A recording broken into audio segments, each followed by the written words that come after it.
Roda kehidupan berputar, kadang di atas, kadang di bawah. Seperti halnya dalam sebuah kompetisi, kadang menang dan kadang harus mengakui keunggulan lawan. Meskipun dalam kompetisi lebih kompleks lagi persaingannya karena melibatkan sebuah tim, pembalap, dan yang tidak kalah penting saat ini adalah adu kecanggihan teknologi.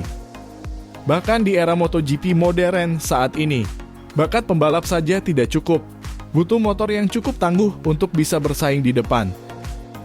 Dengan kata lain, bakat akan ditundukkan oleh teknologi. Karena pada akhirnya manusia akan dikalahkan oleh robot ciptaannya sendiri. Apakah MotoGP sekarang sudah kebablasan teknologinya? Dan bukan lagi adu bakat pembalap, tapi adu kecanggihan motor. Setelah kemenangan di GP Amerika, Texas yang sangat fenomenal dari pembalap tim satelit LCR Alex Rins, Honda kembali kesulitan di Jerez. Dan berikut adalah kronologi hasil yang mereka torehkan sejak 2011. Di mana pabrikan sayap emas itu pernah sangat mendominasi.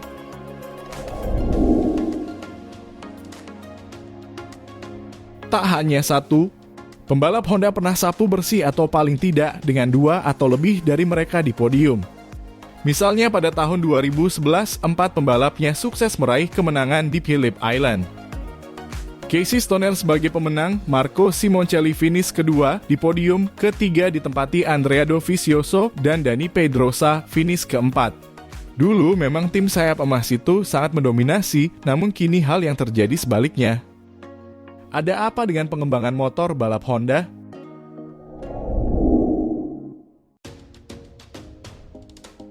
Pada saat itu podium ganda sudah biasa untuk Honda. Termasuk pada 2012 ketika Pedrosa sendiri memenangkan 7 balapan dibandingkan dengan Jorge Lorenzo di Yamaha dengan 6 kemenangan. Sementara Stoner memenangkan 5 kemenangan di musim terakhirnya. Pada 2013, Marc Marquez mengambil alih Honda yang berkembang dengan baik dengan seluruh kru dari Stoner dan langsung memenangkan 6 balapan. Dani Pedrosa menyumbang 3 kemenangan dan 10 kali podium lainnya. Stefan Bradl juga meraih 1 podium selama musim ini, yakni di Laguna Seca. Pada 2014, Marc Marquez memenangkan 13 balapan, 10 diantaranya berturut-turut. Dani Pedrosa membukukan 10 podium termasuk kemenangannya di Brno. Di musim 2015, Marc Marquez menyelesaikan musim MotoGP di peringkat 3 di kejuaraan dunia dengan 5 kemenangan dan 4 podium lagi di belakang Lorenzo dan Valentino Rossi. Sementara Dani Pedrosa menang di GP Jepang dan Malaysia dan 4 kali masuk 3 besar. Pada 2016, Marc Marquez berhasil 5 kali menang dan mengoleksi 7 podium lainnya, serta mampu merebut kembali gelar dunia dari Yamaha. Hasil yang dicetak Dani Pedrosa merosot hanya dengan 3 podium, termasuk kemenangan di Misano. Cal Crutchlow 4 kali finish di 3 besar termasuk 2 kemenangan di Brno dan Phillip Island. Dan Jack Miller secara sensasional menang di tengah hujan di GP Assen. Di 2017, Marc Marquez berhasil mempertahankan gelar dengan naik podium sebanyak 12 kali, 5 diantaranya memenangkan balapan. Dani Pedrosa meraih 9 podium termasuk 2 kemenangan. Cal Crutchlow hanya sekali naik podium. Tahun 2018, Marc Marquez masih bisa mempertahankan gelar dunianya dengan meraih 14 podium termasuk 8 kemenangan. Dan Dani Pedrosa bagaimana? Di akhir tahun kontraknya dengan Honda, dia tidak mencetak satupun podium. Cal Crutchlow menorehkan 3 kali finish 3 besar termasuk kemenangan di Termas de Rio Hondo. Pada 2019, masih juara dunia untuk Honda, Marc Marquez mencatatkan 18 kali masuk 2 besar yang mengesankan termasuk 12 kemenangan.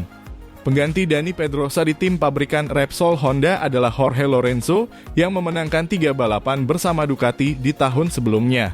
Tetapi tidak pernah mendekati podium dengan RC213V, finish ke-11 di Le Mans adalah penampilan terbaiknya. Sementara Cal Crutchlow masih berhasil menorehkan 3 podium. Hasil terbaik Takaki Nakagami adalah finish ke-5 di Mugello. Tetapi dia menyelesaikan musim di peringkat 13 secara keseluruhan dengan motor Honda versi 2018. Setelah balapan kandang di Motegi, Nakagami menjalani operasi bahu dan absen di 3 balapan terakhir. Johan Zarco masuk sebagai pembalap pengganti. Dia hanya punya waktu di sesi latihan, kualifikasi, dan pemanasan untuk beradaptasi dengan LCR Honda. Tetapi masih bisa finish di posisi ke-13 di Phillip Island. Cal Crutchlow berada di posisi kedua sebagai rider LCR Honda lainnya. Di Malaysia, Zarco menyalip Cal Crutchlow dalam balapan. Sempat berada di posisi ke-8 lalu turun ke 9 lagi sebelum crash dengan 4 lap tersisa. Sementara Cal Crutchlow sudah keluar dari balapan saat itu. Kemudian datanglah musim 2020 yang sangat aneh karena krisis kesehatan dan pembatasan perjalanan. Selain Marc Marquez cedera, perubahan apa yang terjadi di balik layar di Repsol Honda? Adiknya Alex Marquez 2 kali finish kedua sebagai rookie di Le Mans dan Aragon. Di GP Aragon itu, dia bekerja keras menyalip rival-rivalnya di lintasan dan terus melaju ke depan. Yang perlu diperhatikan adalah fakta bahwa Repsol Honda tidak dapat menyalip salah satu motor Suzuki di trek lurus di Motorland. Honda telah melakukan tes di Misano sebelum GP Le Mans dan Alex Marquez mengungkapkan bahwa dia dan Stefan Bradl telah mencoba geometri sasis yang berbeda. Dan rupanya itu berhasil. Honda terlihat lebih baik ketimbang tahun-tahun sebelumnya. Tapi kemudian Honda sepertinya dengan cepat kehilangan data ini lagi. Peringkat tertinggi Honda di klasemen kejuaraan 2020 adalah Takaki Nakagami di peringkat 10 dengan 116 poin seperti di Honda pada 2019. 2 kali finish di posisi keempat adalah yang terbaik dari catatan pribadinya. Alex Marquez menyelesaikan musim rookie-nya di peringkat 14 dengan 74 poin. Musim terakhir Cal Crutchlow di Honda ditandai dengan cedera. Dia hanya 2 kali masuk 10 besar di Catalunya dan Aragon. Musim 2020 itu Stefan Bradl bahkan kesulitan hanya untuk mencetak 1 poin atau finish di 15 besar. Marc Marquez 3 kali menang pada 2021. Tetapi pada 2022, Honda mengalami musim kedua tanpa kemenangan dalam 3 tahun. Kronologi kejadian ini menunjukkan bahwa ada yang tidak beres di Honda setelah Dani Pedrosa pergi.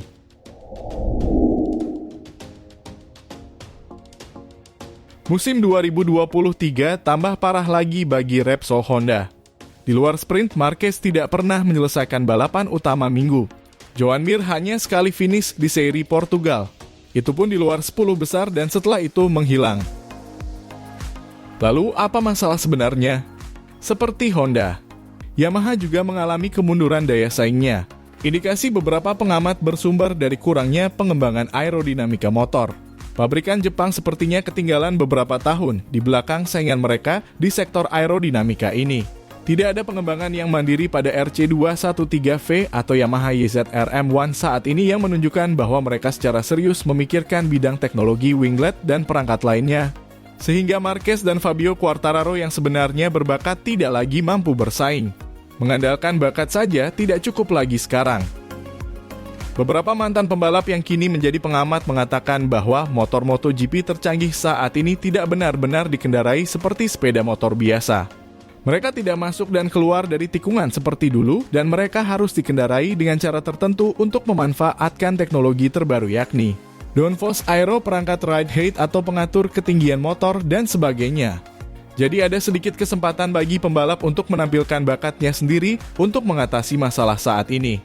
Sebaliknya dia harus mengendarai motor seperti yang dikatakan para insinyurnya bahwa motor itu harus dikendarai seperti mobil F1 yang canggih.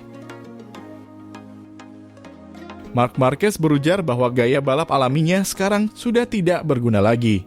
Pada Jumat pagi atau FP1 di Jerman, saya kembali menggunakan gaya balap alami saya. Dan saya tercepat kedua. Tapi masalahnya adalah ketika saya menggunakan riding alami saya dengan cepat mencapai limit saya. Sementara pembalap lain bisa dengan mudah melewati limit itu tanpa jatuh. Jadi saya kesulitan, kata Marquez di Sachsenring. Jadi apa kesimpulannya? Jika melihat kronologi dari tahun 2011. Jadi penyebab terpuruknya Honda bersumber dari mana? Apakah 1. Kurangnya pengembangan. 2. Ditinggal Dani Pedrosa. 3. Pengembangan hanya berfokus kepada Marc Marquez. 4. Sudah waktunya pabrikan Eropa mendominasi. Atau kelima, Anda punya jawaban sendiri?